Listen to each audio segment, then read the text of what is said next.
उनके हड्डियों में दर्द नहीं होता जो दूध दही लेते रहते हैं, कैल्शियम की कमी नहीं आती। बच्चों को चाय मत पिलाइए, दूध पिलाइए। राम राज्य में, कृष्ण राज्य में माखन मिश्री, राम राज्य में घी, और कलयुग राज्य में तो भैया तातो पानी, सो फूंक मार के पी, बस यही रह गया। दूध को बढ़ावा दीजिए। दूध को बढ़ावा तब मिलेगा जब आप गोवंश को बढ़ावा देंगे।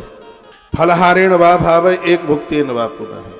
वो लोग इंद्रियों को जीत लेते हैं जो फलियार लेते हैं। आज मैं समा के चावल की महिमा गा रहा था यहाँ आने से पहले। रोजाना मेरे कमरे से भी लाइव टेलीकास्ट होता है। सुबह 9:30 बजे से लेकर 4 बजे तक लाइव टेलीकास्ट कथा चल रही है। इतना लंबा प्रकरण चल रहा है। तो आज उसमें मैं समा का जो चावल आता है, ये डायबिटीज को जड़ से खत्म करता है। एक सहजना की फली, ये डायबिटीज के लिए बहुत ज्यादा बढ़िया है। सहजना की फली आती है और उसी में एक है ये समा का चावल। एक 50 ग्राम चावल सुबह, और इसको 250 ग्राम बन जाएगा। इसका प्रमुख हड्डियों में दर्द नहीं होगा, कैल्शियम की कमी नहीं रहेगी।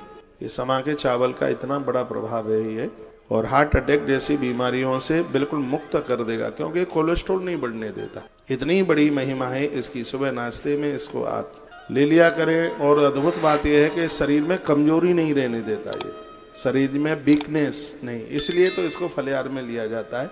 हमने छोड़ दिया, रोटी छोड़ी है, शरीर में कहीं कमजोरी ना आ जाए, तो उसके लिए समा का चावल लिया जाता है। यहाँ भी लिखा है फलाहारेण वा भाव एक भुक्तेन वा पुनः। आप 100 साल तक बिल्कुल बूढ़े नहीं होंगे। आपके पेट में एक फल रोजाना जाता रहे, भले ही वो ककड़ी जाए, भले ही वो खीरा जाए, एक फल पेट में जाए, कोई भी फल हो, एक फल यदि डेली आपके पेट में बना रहेगा तो समझ लो कि प्लास्टर वाली दीवार है, वो गिरने वाली नहीं है, पलस्तर वाली दीवार है वो।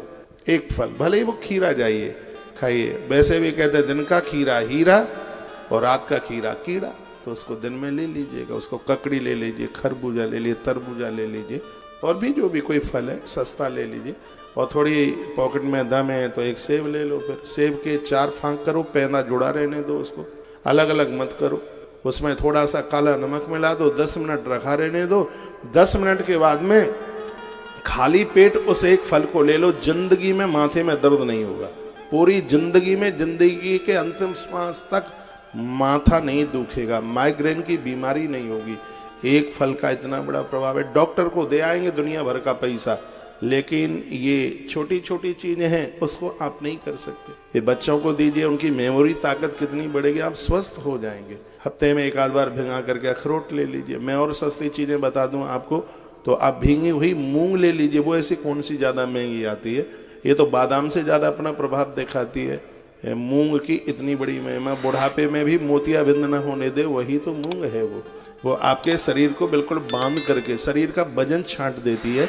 यदि कहीं पथरी भी हो तो वो बाथरूम के द्वारा गल करके निकल जाती है। मूंग का प्रभाव है। उगी हुई मूंग, जिसको अंकुरित मूंग कहते हैं, ये स्वास्थ्य के लिए इतना फायदेमंद है। डॉक्टर को दे आओगे इतना पैसा, लेकिन मेरी बातें फ्री में भी नहीं सुनोगे। सुन लो, ये सब चीजें आपके काम में आएंगी। तो वहीं आ रहा हूं मैं। फलाहारेण वा भाव एक भुक्तेन वा पुनः। कथा के दिनों में एक ही बार भोजन कीजिए। एक बार फलियार ले लो, फल ले लो, दूध ले लो, जैसे से आप आराम से बैठे रहेंगे आप।